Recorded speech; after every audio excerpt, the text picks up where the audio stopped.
There's still a lot of investigation underway and more facts to be uncovered. But it's certainly beyond disturbing that you had a journalist working at the Palestine Chronicle who was involved in the holding of hostages. And this has been something that myself and my colleagues have been concerned about from the very beginning.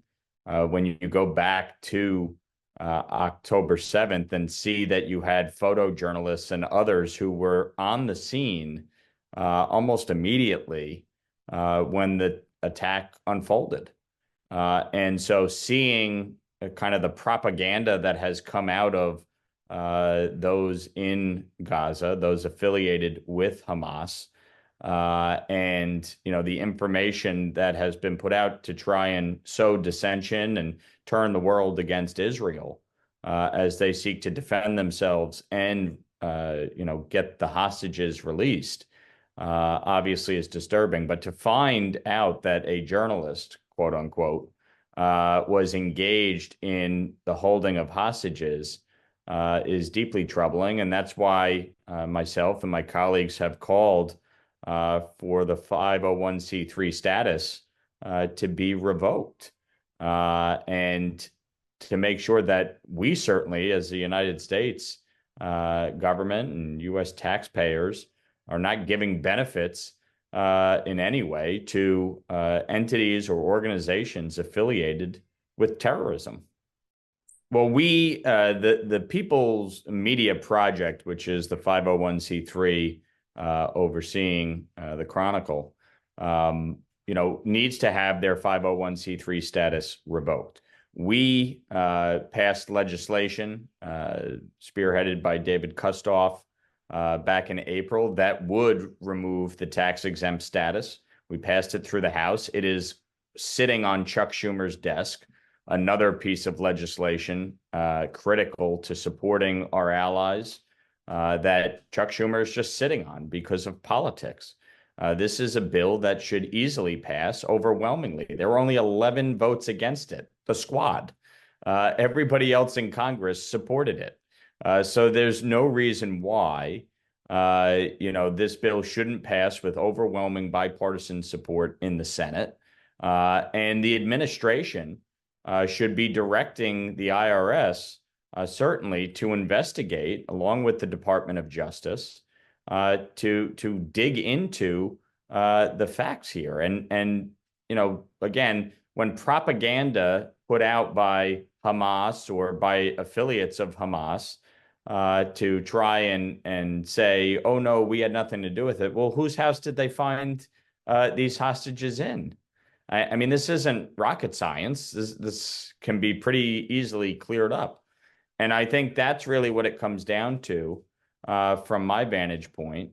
The administration needs to take action here and direct its agencies, the IRS and the Department of Justice, to investigate. Well, sadly, I think Senator Schumer is playing politics, and he is deeply concerned about the splintering within the Democratic Party base.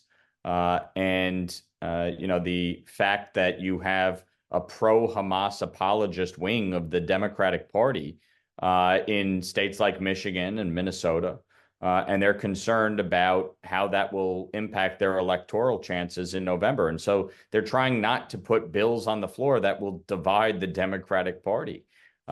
You take case in point, the Anti-Semitism Awareness Act, my bill, that seeks to require the Department of Education to adopt the IRA working definition of anti-Semitism for all of its Title VI violation cases of the 1964 Civil Rights Act. This bill passed overwhelmingly, 320 to 91 through the House, and Chuck Schumer is sitting on it, and it's wrong. He's the highest ranking Jewish official in American history. He should be leading the charge here against anti-Semitism, against those entities that would seek to attack the state of Israel simply because it's a Jewish state. And so that, from my vantage point, it's a failure of leadership. It's a failure to stand up for the Jewish people in this country and to stand up for our allies. And, he needs to act. That's the bottom line. Bad behavior doesn't justify tax benefits. And, this is no different than with these institutions of higher learning. If you're not going to follow federal law, you're not entitled to tax benefits. You're not entitled to taxpayer money. And my point has been from the very beginning, people can say and do what they want, but there will be consequences for it. And obviously, yes, we protect First Amendment rights, as the Anti-Semitism Awareness Act does.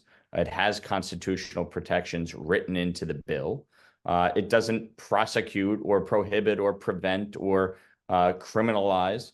But what it does do is force the Department of Education and force these institutions of higher learning to define what anti-Semitism is and use that as the basis of Title VI violation cases.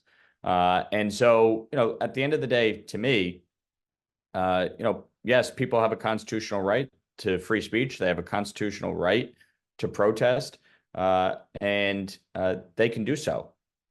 But that also means that the government and others have the right to act.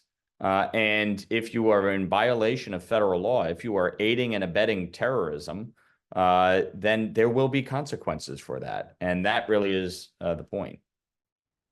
Well, again, at minimum, obviously, the 501c3 tax exempt status should be revoked. But more to the point, the Department of Justice and the IRS and other relevant agencies should be conducting an investigation and determining, the knowledge of the leadership of this entity and what they were aware of and when and what actions they've taken. Because obviously they would have to be completely ignorant of what is going on within their own organization or complicit. And either way, it is disturbing and troubling and needs to be rectified one way or the other.